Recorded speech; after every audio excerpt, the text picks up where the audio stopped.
E aí, como vocês estão? Bom, eu sempre faço live e as pessoas estão reclamando do preço das coisas no Brasil. Até me mandaram um print do preço do café aí que tava quase R$ 30. E não era nem 1 quilo, era meio quilo. E tem bastante gente me perguntando como que eu fiz pra morar aqui, como que uma pessoa que não é descendente também poderia fazer o mesmo, né? Aquele ditado, né? Quando o barco tá afundando, é melhor pular fora. Então eu vou começar falando sobre como que eu fiz pra morar aqui e depois formas, né? Métodos aí que dá pra fazer, mas são métodos pra realidade brasileira, pra realidade da maioria das pessoas. E eu vou fazer isso de forma digerida. Vou falar de uma forma que não seja tão complexa. Vai ser tipo um guia definitivo pra vir morar aqui no Japão. Quando eu tinha por volta de 16 anos, a minha mãe ela teve a ideia de querer vir morar no Japão, porque as coisas não estavam indo muito bem financeiramente. A minha família tinha sido assaltada, né? Entraram em casa, renderam a mão armada, minha avó, tal. Então surgiu essa ideia dela vir pro Japão, a família apoiou. Só que ela era a última geração de descendente, o que me fazia ser já não descendente, né? Então, quando ela foi dar entrada no visto, lá no consulado em São Paulo, falaram pra ela que ela podia vir, mas eu não poderia por não ser descendente. Ela contratou uma empresa ali e tal, falaram que talvez daria pra mim ir se colocar que eu sou dependente dela. E minha mãe já era separada do meu pai, o que facilitou as coisas, porque o consulado, ele já, na primeira visita, ele falou, você pode ir, mas o menino não pode ir, então deixa com o pai, já que o pai vai ficar no Brasil. Então ela explicou que era separada, tal. Teve que fazer... O processo inteiro demorou 1 ano, porque teve que comprovar que não teria ninguém para cuidar de mim, por eu ser menor de idade. Aí minha tia trabalhava, minha avó não conseguia por ser idosa, né? Teve que excluindo todo mundo ali mais perto da família e fazendo com que a única opção viável seria minha mãe levar eu com ela. Então, depois de 1 ano, saiu o visto, né? E eu nem tinha passado na minha cabeça, eu realmente vou pro Japão, né? Comecei a consumir mais conteúdos do Japão, ver vídeos e tal, meio que me preparando ali. Aí, finalmente, eu vim pro Japão, novinho, tal. Foi incrível, porque era a primeira vez que eu saí do Brasil. Ver um outro país, assim, ainda mais quando você é pequeno, é uma coisa diferente. Eu saí ali pro estacionamento para ver os carros ali no aeroporto mesmo, os carros totalmente diferentes do Japão, o jeito das pessoas vestirem diferente, o som das coisas igual dos animes. A escrita foi que me pegou mais, né? Tudo não era o alfabeto normal, era tudo escrito em ideogramas. E isso me pegou bastante logo no começo, porque eu falei, caramba, não consigo ler nada disso. Tô lascado. Passando um tempo no Japão, meu visto, ele só tinha um único requerimento para que eu conseguisse renovar ele, ainda mais depois que eu atingi a maioridade e o Japão, de certa forma, poderia me expulsar, eu teria que estar trabalhando. Então, eu comecei a ter a primeira vez a experiência de trabalhar no Japão, como a maioria dos descendentes, dos brasileiros em gerais que vêm para cá, acabei trabalhando em fábrica. E vou dizer, hein, negócio complicado. Aqui no Japão, trabalhar em fábrica, eles só ligam para uma única coisa, que é produção. Então, como o Japão ele sempre teve pouca mão de obra, pouco funcionário, pouca gente trabalhando, então os funcionários que tinha trabalhar por longos períodos. Então era normal eu trabalhar aí 11, 12 horas por dia. Eu chegava em casa, não tinha tempo para entretenimento nenhum, não tinha tempo para jogar videogame, não tinha tempo... Pô, chegava cansadão. Teve até uma época que eu tava no ofurô. Toda casa aqui ela tem um ofurô, que é tipo uma banheira. Não é algo exclusivo de uma casa rica, como seria no Brasil, né? Que o brasileiro só tem um chuveirinho ali. Mas aqui toda casa tem um chuveiro e um ofurô. Uma vez cheguei tão cansado, acho que era uma quinta, sexta-feira. Eu entrei no ofurô ali pra relaxar o corpo e eu dormi. Eu dormi ali por 1 hora e meia, né? Eu acordei até assustado. Ali eu vi que eu realmente estava cansado, que aquele trabalho ele sugava muito de mim. Mas de certa forma, você não precisa trabalhar 11, 12 horas por dia, porque no contrato, tá lá, todos os lugares que eu trabalhei pelo menos era assim. Você tem que trabalhar 8 horas por dia, tirando 1 hora do almoço, para ser considerado o dia trabalhado. Só que culturalmente, o japonês, ele faz hora extra. Hora extra é o padrão, não é exceção, é o padrão. Até tanto que teve uma época que eu tava muito cansado e nessa época eu pedia para sair no horário normal Aí beleza, 2 dias, ninguém falava nada, mas eu passava 3 dias saindo no meu horário normal, contratual. Os japoneses já começavam a olhar feio. Já chegaram a perguntar, pô, por que você não vai fazer hora extra hoje e tal? E o pior, se você começa a sair no horário normal, que a gente chama de Teide, que é o horário fixo ali, às 8 horas, você começa a fazer isso frequentemente, que é um direito seu, né? O contrato que você assinou tá lá só 8 horas. Os japoneses, eles começam a te olhar estranho, te tratar mal e em alguns casos até te mudam de setor, um setor um pouco mais pesado, que eles sabem que você não vai aguentar, para você pedir as contas. Eu tô falando bastante do trabalho porque era a maior parte ali do meu dia, né? 11, 12 horas, sem contar locomoção. Então era a parte que mais consumia o meu dia. E disso eu tirei algumas coisas, né? Principalmente sobre os japoneses. Primeiro que o japonês, ele é muito frio. Não é tão caloroso, melhor falando, quanto o brasileiro. O brasileiro, no final de semana, ele vai pegar, vai chamar você para um churrasco, ou bora comer lá em casa, tal. Ou mesmo quando você estiver numa festa, em algum lugar assim, o teu amigo vai chegar e falar, vem cá, vou te apresentar os meus amigos. Você acaba conhecendo todo mundo ali e até mesmo fazendo uma amizade nova. Já no Japão, entre os japoneses mesmo, eles não costumam ter amizade, ou pelo menos um ciclo muito grande de amizade, fora os colegas de trabalho. E pra mim, colega é colega, amigo é amigo, né? E muitas vezes a gente vê o pessoal no happy hour, em vez de falar da vida, os caras estão falando de emprego, né? Estão falando dos problemas do emprego e tal. Eles são bem bitolados em relação a esse negócio de emprego. Outra coisa é hierarquia, principalmente quando você vai trabalhar dentro de fábrica, algum lugar grande. Eles são muito hierárquicos, tem o subchefe, o chefe. E teve até uma vez, né, que eu estava trabalhando lá na fábrica com o seu negócio e eu precisava falar, reportar, né? E eu teria que falar diretamente com o subchefe. E só que ele não tava, eu procurei ele, aí eu fui falar com o chefe e explicar o que aconteceu. Depois o subchefe veio e me deu uma comida de rabo, falando, não, você tem que obedecer a hierarquia, você tem que falar pra mim primeiro, pra eu, se for muito grave eu falo pra ele e tal. Chega a ser meio que contraintuitivo. Tem uma outra situação que acontece em vários ambientes de trabalho, que quando o japonês ele aprende algo, quando o chefe ele aprende algo, ele vai querer que você faça exatamente daquela forma, mesmo que você encontre uma forma mais eficiente, mais rápida e mais produtiva de fazer. O cara ele vai querer que você faça do jeito que ele te ensinou. E você explica para ele, aconteceu várias vezes comigo, de eu explicar que não, assim é melhor para mim, assim também produz mais, assim é mais seguro. Eles não vão querer que você faça desse jeito, porque eles foram ensinados desse jeito e eles acham que esse jeito, é assim, o japonês às vezes é inteligente, mas às vezes é limitado ao mesmo tempo. E isso são nuances de uma cultura totalmente diferente, o que não é ruim. Ia ser ruim se todo mundo fosse parecido com o Brasil. Cada lugar que você vai ter uma cultura diferente é legal, e cabe a gente, o imigrante, o estrangeiro, se adaptar àquela cultura. E eu não tô reclamando, tô sim, de fábrica, porque apesar de tudo, apesar de ser um serviço manual, desgastante, muitas horas de trabalho, eu ganhava bem. Todo mundo que tá ali ganha bem. Ganhava naquela época, deixa eu lembrar, uns 9, 11 mil reais, se for converter em real. Então, os brasileiros que trabalhavam lá na fábrica ficavam falando, nossa, isso aqui é serviço escravo, isso aqui é serviço escravo.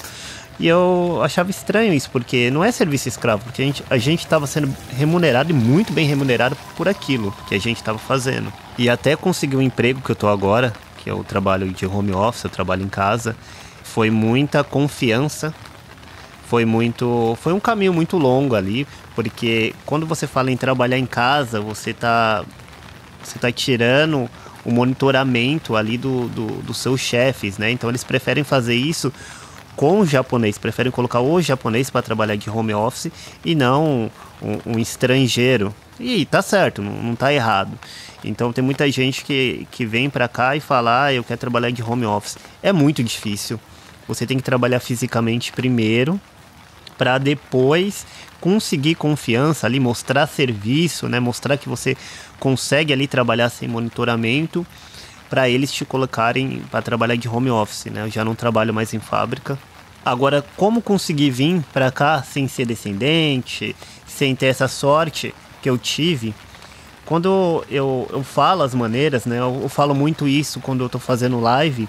Vem muita pessoa reclamando, falando que é muito difícil, porque imigrar tem que ser para outro país tem que ser tão difícil, né? Porque o país não podia deixar a porta aberta e, cara, isso é meio óbvio, né? Um país ele não vai deixar a porta aberta, porque se ele fizer isso, vai vir pessoal de todo mundo, né? Todo mundo vai querer, todo mundo de país subdesenvolvido, todo mundo que está num país que está passando em dificuldade, vai querer entrar naquele país. Isso iria causar vários problemas sistemáticos, né? A gente tem aí se o Japão, né, abrir ali as portas e falar, pode vir quem quiser, a gente tá precisando de trabalhador, que realmente tá, né? O Japão ele tem escassez de mão de obra.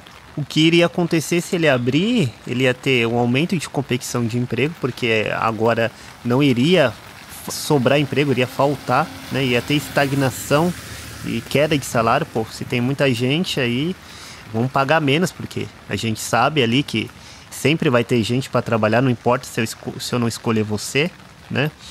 O que também vai ter sempre vai ter um indiano ali que vai querer trabalhar por menos, né? Vai ter mudança na segurança pública, sempre acontece. A gente pode pegar aí países na Europa, né?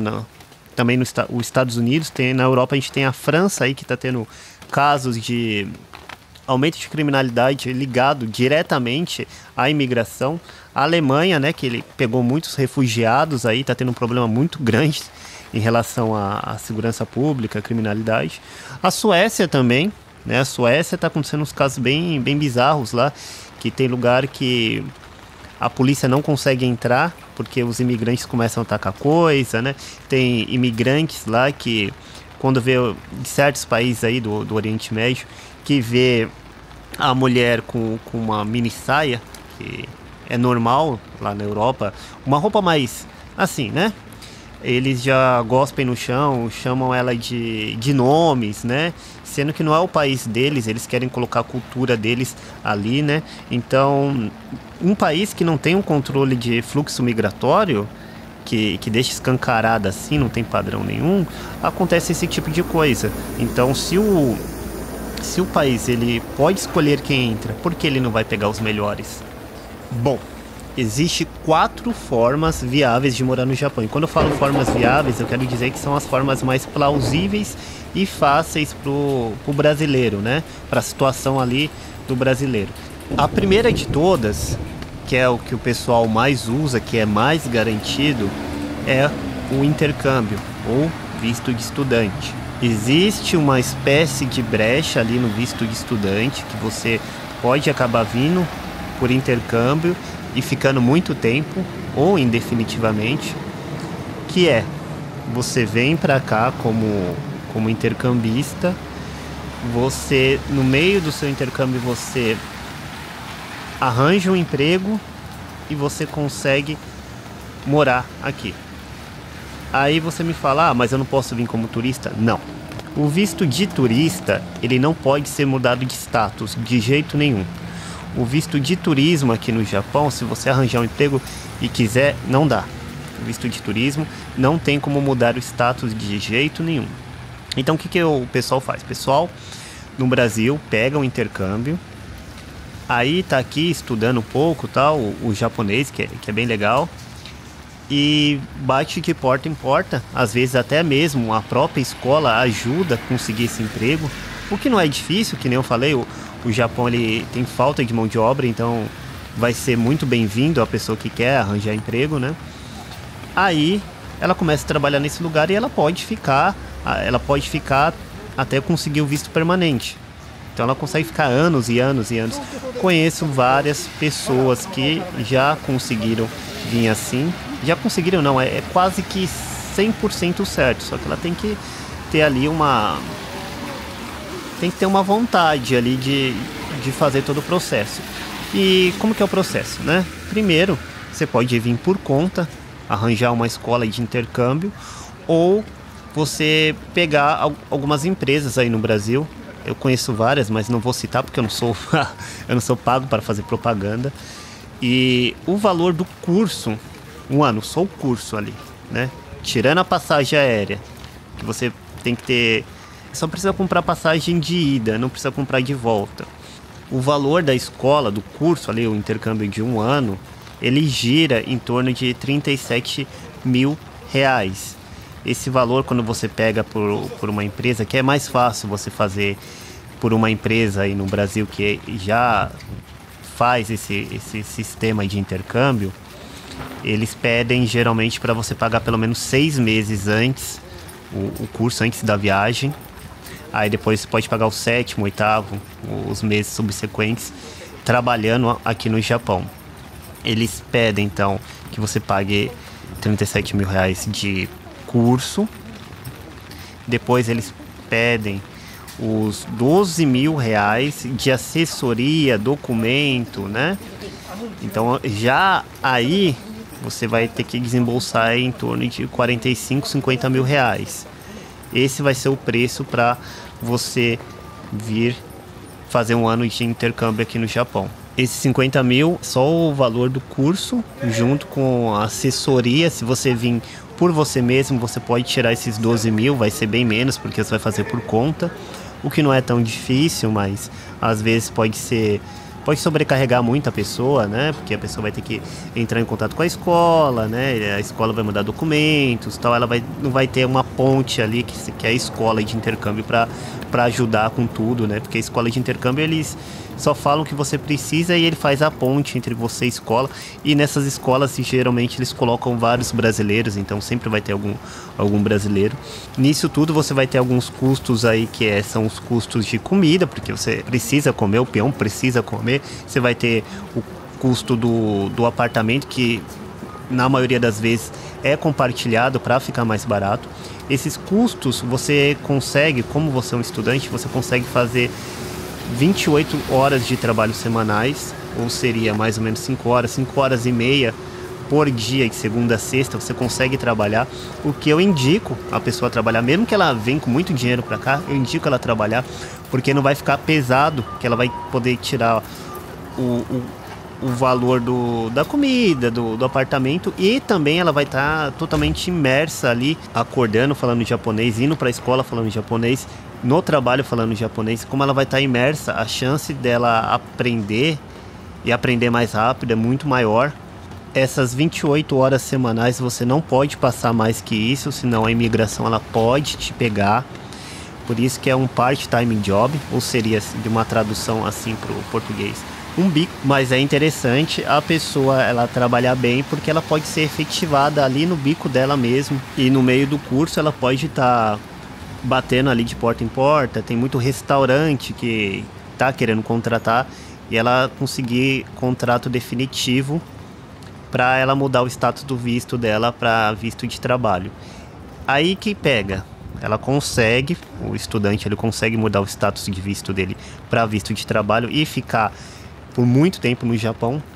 Porém, se você pegou o curso de um ano, se eu não me engano, a maioria das empresas trabalham com 6 meses a um ano. Se você pega o curso de um ano e você em 6 meses arranja emprego, muda status, aí você joga aquele curso, os outros 6 meses que você pagou, seria metade do curso, do dinheiro do curso, você joga fora. Você não vai ter como reaver. Se você pega 6 meses de curso, pode ser muito apertado para você nesses 6 meses conseguir um trabalho, porque se você passa mais tempo ali estudando japonês, você consegue bater de porta em porta melhor, falando em japonês ali para a pessoa, para ver se ela consegue te contratar. Mas a maioria desses lugares, como restaurante e tal, aliás, eu tenho um lugar que todo brasileiro é contratado aqui, que eu sei, que é um restaurante bar, que eles precisam muito, e ali é 100% de chance de ser contratado naquele lugar, mas eles só contratam mesmo efetivamente estudante e que já fez bico ali, porque eles querem saber que o cara ele vai dar certo ali, né? Aí a pessoa pensa, 50 mil reais é muito dinheiro, é fora da minha realidade, é muito caro. E eu falo que não é. Porque 50 mil reais para você conseguir migrar para um outro país é pouco dinheiro. Eu tenho um amigo que ele vendeu o carro, né? E pediu um pouco de dinheiro emprestado pro pai. Hoje ele já está mais de 3 anos aqui. Tá ganhando em torno de uns 12 mil reais. Tá trabalhando bem. Ele paga as coisas dele aqui, consegue comprar as coisas dele aqui. E ainda tá mandando dinheiro pro Brasil, pros pais. Já pagou o que ele pegou emprestado. Bom, vamos para a segunda forma, que é a forma que eu falo que é dos lascados financeiramente. E é a forma mais barata de vir morar no Japão. O Mexit é uma bolsa que ela é oferecida pelo governo japonês aí no Brasil. Que o benefício dela é você consegue vir estudar aqui. Você vem com passagem de ida e volta paga para o Japão. E ainda você recebe uma mesada, que é uma mesada muito boa. Uma mesada, se eu não me engano, de 120 mil ienes. Você ganha do governo ali na mão 120 mil ienes, desde que você esteja estudando. E ela é uma bolsa que ela serve para graduação, pós-graduação e também tem algumas escolas técnicas. Como que funciona? Você, uma ou duas vezes ao ano, se eu não me engano é 2 vezes ao ano, em São Paulo acontece o teste do Mexit, que é uma prova ali de várias disciplinas, tipo um Enem, que se você for melhor que os outros candidatos, você ganha essa bolsa. O governo ele te oferece, te convida para vir para o Japão com curso pago. Se você quiser escolher aí medicina, se tu quiser escolher qualquer curso, tem um valor ali que é grande até, né? Eles te pagam com passagem e tudo e ainda te dão mesada. Isso aí não é um governo, é um pai. Mas como tudo é bom, tem alguns poréns, né? Cada bolsa lá tem um requisito de idade. Algumas ali você tem que ter até 28, outras até 32 anos. Senão você não é mais apto a pegar essa bolsa, né? O teste é difícil e é concorrido, porque é um bando de CDF ali, um bando de nerdola tentando competir com 1, 2 vagas para ir para o Japão. Então aí a gente já tem 2 métodos para emigrar para o Japão. O primeiro precisaria ter dinheiro para pagar o intercâmbio e o segundo precisaria ser mais cabeça. O dinheiro já estaria fora da equação, já que o governo japonês ia pagar tudo, curso, ainda dar uma mesada. O terceiro método, ele é para quem já é mais estruturado. Conseguir o visto de trabalho diretamente aí do Brasil. O Japão, ele tem ali uma lista de profissões em demandas, que ele precisa tanto desses profissionais que ele facilita o visto. Em primeiro lugar, da profissão em demanda, profissionais de TI, desenvolvedores, programadores. Esse é o primeiro ali no topo, seguido de enfermeiro, médico e professor de inglês. Também tem engenheiro mecânico, elétrico e automotivo. Vamos começar falando ali dos programadores. Eu conheci 3 pessoas que vieram diretamente do Brasil já com visto de trabalho. Nunca estiveram no Japão, nunca pisaram no Japão e já chegaram aqui com visto de trabalho. Essas 3 pessoas tinham algo em comum e elas me falaram o que eles fizeram para vir para cá. Algumas coisas que esses 3 amigos fizeram diferenciam um pouco, mas basicamente eles pegaram o currículo deles, fizeram um currículo certinho ali, né?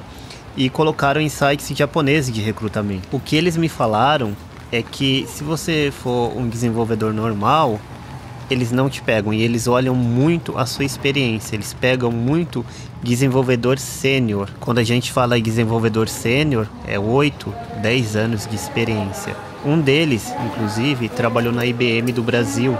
Às vezes, uma pessoa com uma formação dessas nem compensaria tá vindo trabalhar no Japão, porque conseguiria até um salário melhor estando no Brasil mesmo. Um deles, que eu sou mais chegado, sou bem amigo do cara, eu fiquei perguntando para ele como que é trabalhar na área e tal. Ele falou que é um pouco puxado, ele é desenvolvedor full stack, ele sabe 8 linguagens de programação. Ele me falou que trabalhando aqui em Tóquio, ele tá tirando em torno aí de 500 mil ienes, que dá uns 18, 19 mil reais por mês. mais alguns bônus.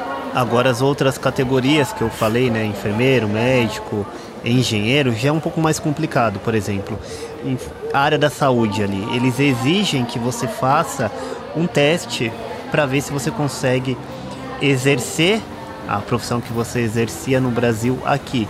Porque nome de doença, nome de remédio, é tudo diferente. E é necessário saber um japonês avançado, porque você vai estar trabalhando com o público japonês. Então esse teste acaba sendo bem puxado, bem difícil. Seria um teste de equivalência. Eles querem saber se o conhecimento que você aprendeu no Brasil é equivalente ao conhecimento que é passado aqui no Japão. Então muita gente acaba não conseguindo passar, porque o teste é feito todo em japonês e são palavras difíceis da área da saúde, são palavras bem nichadas, então não é muito viável, a não ser que você já saiba falar japonês ou tenha estudado aqui. Também está em demanda professores de inglês, mas aí entra aquilo da meio que discriminação. Eu tinha uma amiga que ela no Brasil, ela era professora colegial de inglês, lecionava aí por mais de 15 anos, veio trabalhar aqui em fábrica e estava tentando pegar um emprego em escola. E ela sempre era rejeitada porque os japoneses falavam que, pô, você sabe inglês, mas você não é de um país falante de inglês e tal. E não aceitavam ela, porque na cabeça deles, eles querem alguém ali que seja de um país nativo do inglês. E mesmo ela falando super bem, tinha esse preconceito, porque se tem ali a concorrência entre um americano, um canadense e ela, a escolha óbvia é os que são falantes nativos. Então o que ela fez? Ela pegou, se mudou para uma área bem rural e lá ela conseguiu oportunidade de emprego, porque não tinha quem concorresse com ela. Ela era a única pessoa ali que era formada, já lecionava e não tinha gringo que queria ir para uma área rural. A maioria das pessoas querem ficar no centrão, como Tóquio, Osaka, que são as maiores cidades aqui do Japão. E o quarto e último método, que é viável, não são todos os métodos que eu estou colocando aqui, mas eu digeri esse conhecimento. São métodos viáveis para a situação do brasileiro, para a realidade brasileira, que é casar com uma descendente de japonês. Só que a imigração, ela já está um pouco mais esperta em relação a isso, porque há uns 10 anos atrás, principalmente o povo no Nordeste do Brasil, eles faziam esquema de fazer casamento arranjado, chegando aqui, se divorciavam e o cara ficava aqui com visto de cônjuge. Então a imigração, para ela tá te dando visto ali de cônjuge, visto de casado com uma descendente, eles estão pedindo fotos de casado, mais ou menos o período aí de 1 ano morando juntos já no Brasil, para configurar aí como realmente um casamento legal.